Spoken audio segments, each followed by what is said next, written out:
and welcome to this video and the demonstration of the sixth structure of writing. In the previous video, we talked about the structure of writing in 6 steps, as you can see on your screen.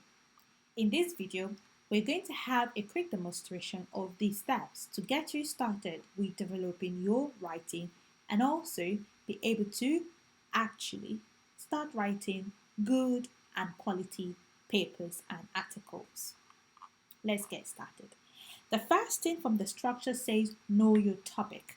So that's what it says, know your topic. So in this particular article, we're going to be talking about student motivation. And specifically, we want to talk about relationship tips for college and university students. Remember, when we said know your topic, we mean understanding what you want to talk about and who the topic is for, that is your target audience. Otherwise, you're going to be talking from a broad perspective and too generic for any individual to see the practical implication of your topic or your overall content.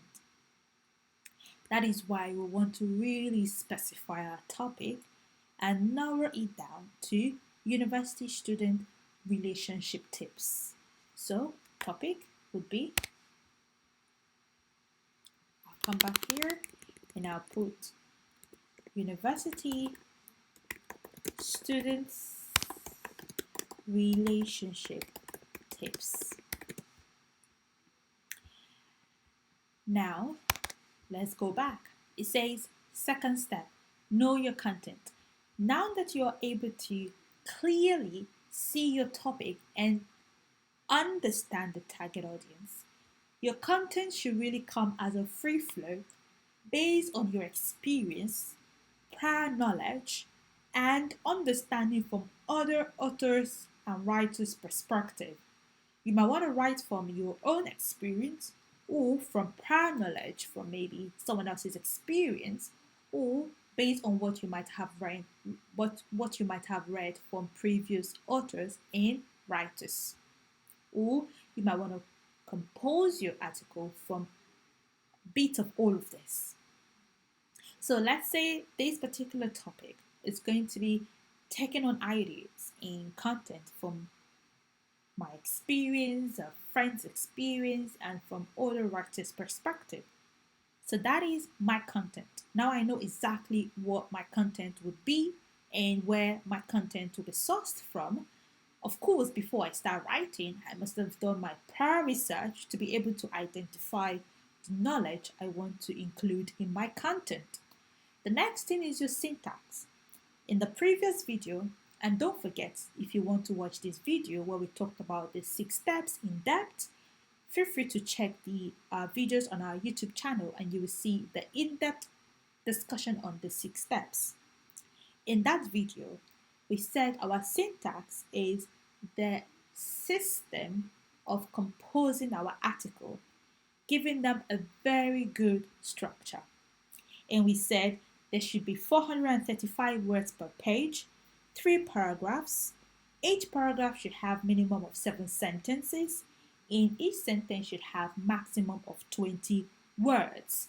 And we also said the use of punctuation marks must be appropriate and linking words also must be used. And I also gave us example of linking words in that particular video. So now it says 150 words per paragraph and 3 paragraphs per page and 435 to 450 words per page. All right. So this is your paragraph 1. It is a very clear indication that this is your paragraph 1. In this my paragraph, I'm going to talk about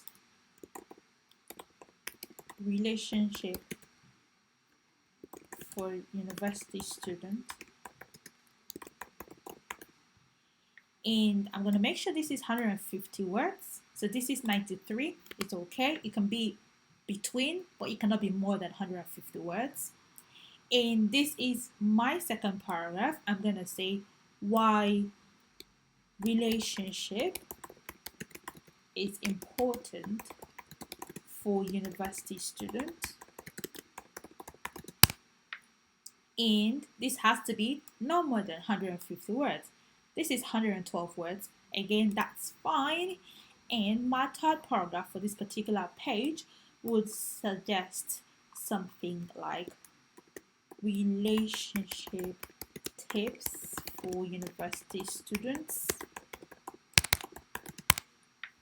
Now, this is my third paragraph, and this is 170 words. This is more, so this will be flagged. So these have to be separated from that paragraph. Even if you don't have a heading, separating that from the paragraph would help the SEO to see that they are actually two separate paragraphs. Sometimes you might just want to use a subheading. A subheading is a smaller indication of this heading right here. But we have more words to play around with. So I'm going to give it a final touch of this. I'm going to check my word count, and this is 137 words, and I'm good. Now I'm going to check here. This was 112, and I'm going to add this. This should give me 156 words. So I'm going to take off that, and that should give me 150 words. Yeah, so this is 147 words. 147 words. I'm fine with that, and I'm going to indicate that. Therefore, I'm going to come to my last paragraph, and I'm going to say this is 126 words. I might have something like that. I think it's going to be around here, 150 words. Yeah, so this is 145 words, and I'm good. No more than 150 words. That will be too lengthy. So now I have 145, and I have 147, and then up there I have 137. So in total, 137 plus 147 plus 145 is 429 words.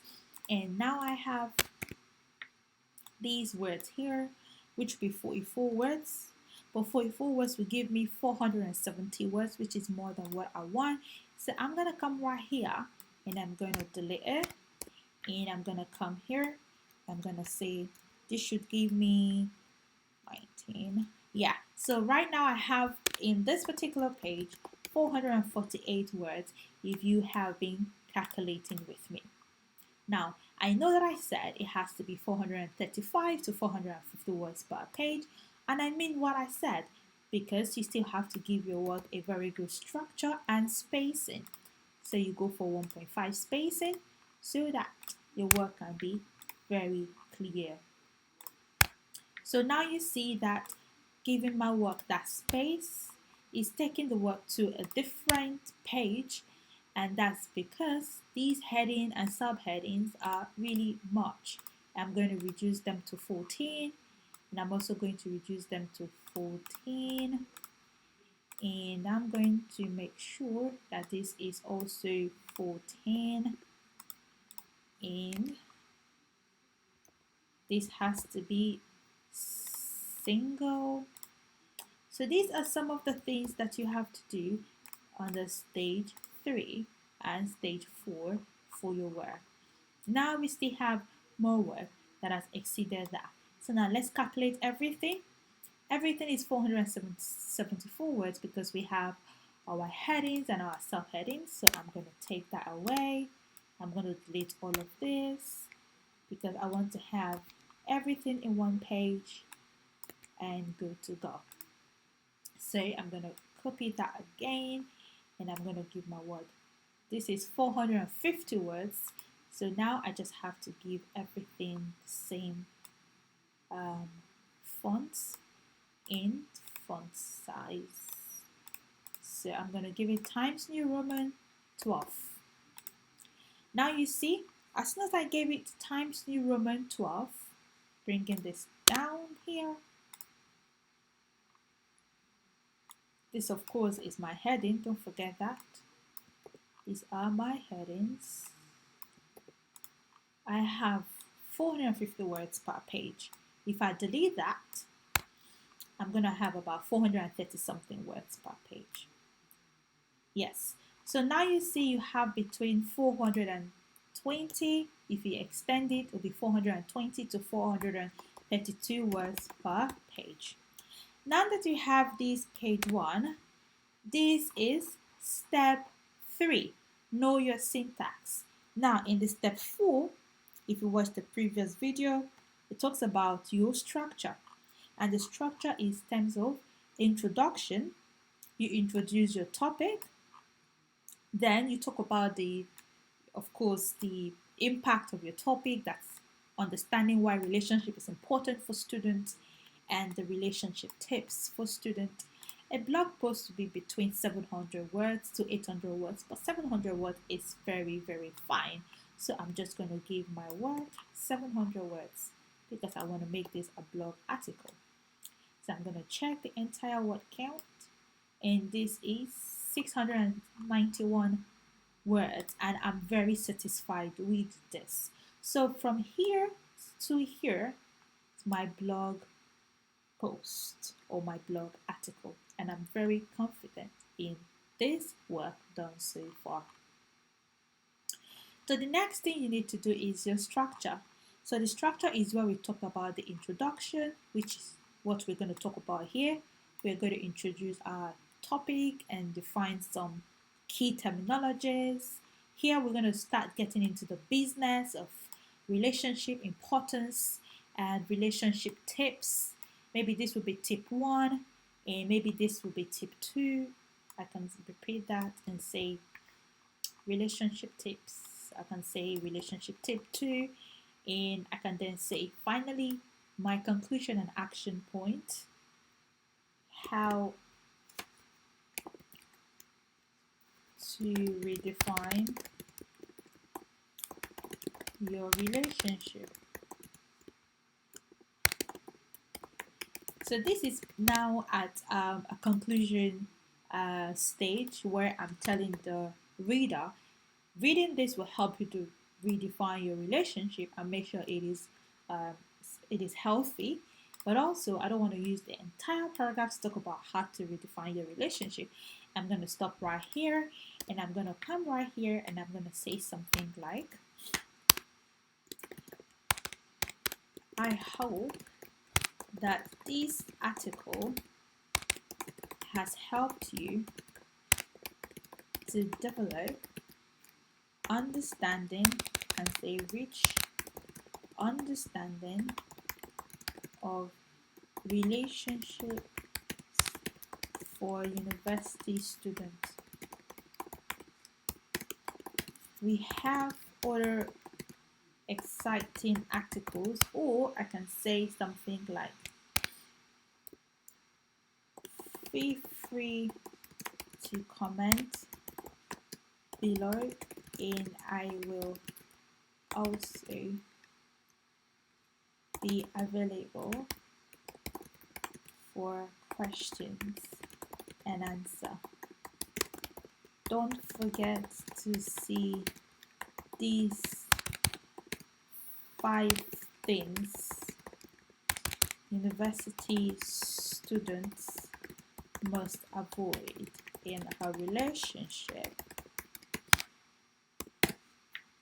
You see, don't forget to see these 5 things students must avoid in a relationship. This is what you call trigger. It's an action point and it's also linked. So this, at this point, you link it to an external or internal link. But very important, always link this to an internal link. Like I explained in the previous video, internal link is when you have linked this particular article to another similar article that has been written and published on the same website. So you're writing to be published to make your article published on Aspire blog. Therefore, you need to go through Aspire blog prior to writing your article and find a similar article that must have helped you to develop more knowledge, and you linked it. Now, the reason why you are linking this internal article is because it's connected to yours. Now, you talked about relationship for university students, but a different author or writers talked about the things to avoid in a relationship as a university student. So you see that there is a correlation between the two, which is why you have linked them. So this is one internal link, and one internal link is sufficient. External link, So when you talk about external link is when you are linking this article to another article or content that has been published outside of the same website. So for instance, if you wanted to define the relationship, you say a relationship is simply, so let's say right here, I want to define a relationship, and I'm going to say a relationship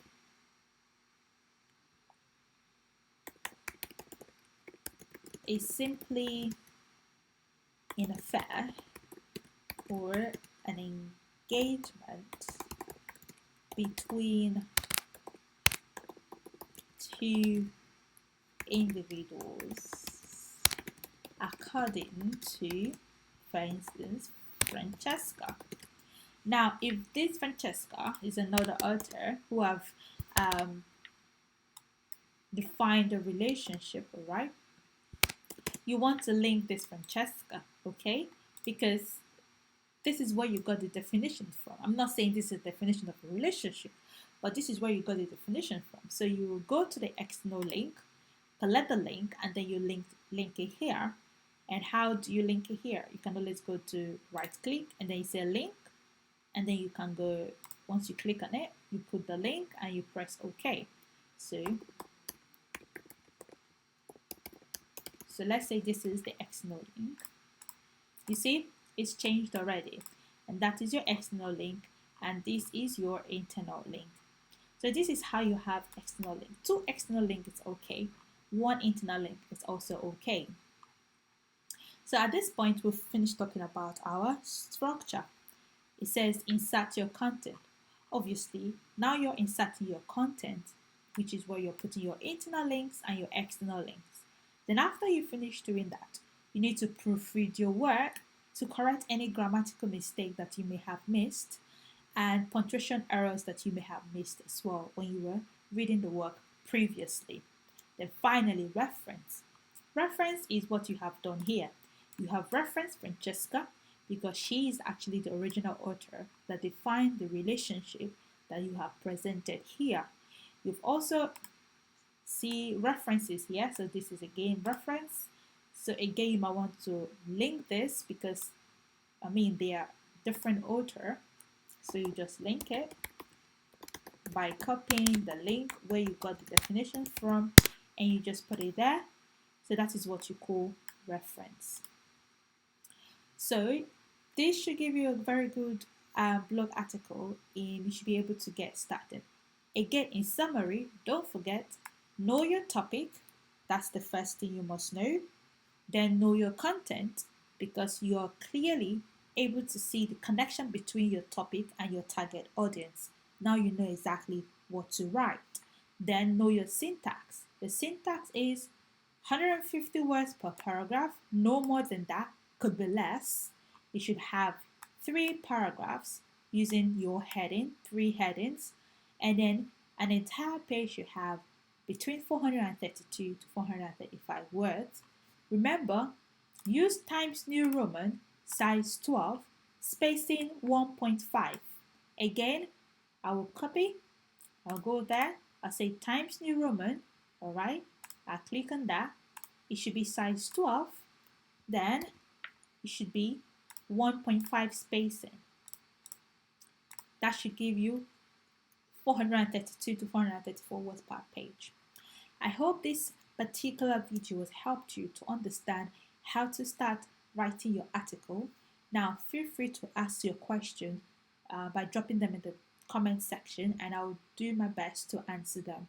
I have used a dummy text in this particular demonstration to show you how to get started, but in the next video I would use real text. I will start from the scratch, provide you everything you need to know together so that we can start and finish a 700 word article.